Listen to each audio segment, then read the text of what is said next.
Epstein జైల్లోనే ఊరేసుకుని చనిపోయినా అతనితో కలిసి ఈ అకృత్యాలకు పాల్పడిన వారు, అతనికి సహకరించిన వారు కూడా ఒక్కొక్కరుగా ఇప్పుడు ఆ పాపానికి శిక్ష అనుభవిస్తున్నారు.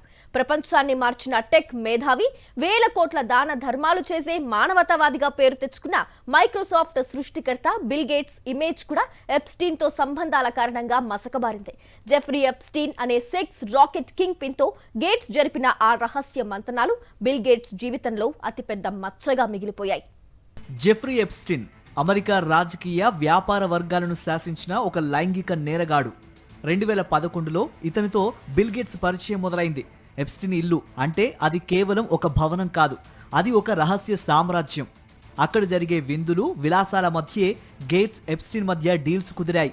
కేవలం స్వచ్ఛంద సంస్థ కోసం నిధుల సేకరణ అని గేట్స్ చెబుతున్నప్పటికీ ఎప్స్టీన్ తన డైరీలో గేట్స్ ను క్లోజ్ ఫ్రెండ్ అని రాసుకోవటం అప్పట్లో సంచలనం సృష్టించింది. ఎప్స్టీన్ సొంత విమానం లొలిటా ఎక్స్ప్రెస్. ఇందులో ప్రపంచవ్యాప్తంగా ఉన్న మైనర్ బాలికల్ని తన ప్రైవేట్ ఐలాండ్కు తరలించేవాడనే ఆరోపణలున్నాయి.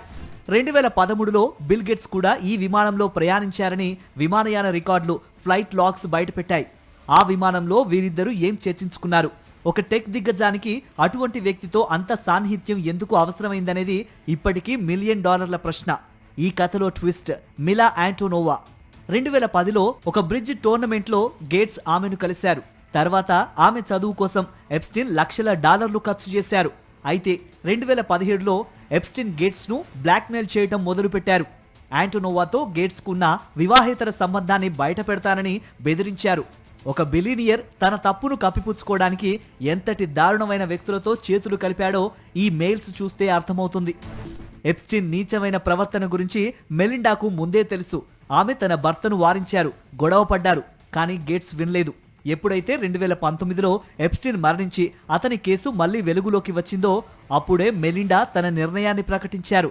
ఏదో ఒక విషయం వల్ల నేను విడాకులు తీసుకోవడం లేదు, అది అనేక కారణాల కలయిక అని ఆమె చెప్పిన ఎప్స్టీన్ ఎపిసోడ్ మంట పెట్టిన అగ్ని అని అందరికీ తెలుసు.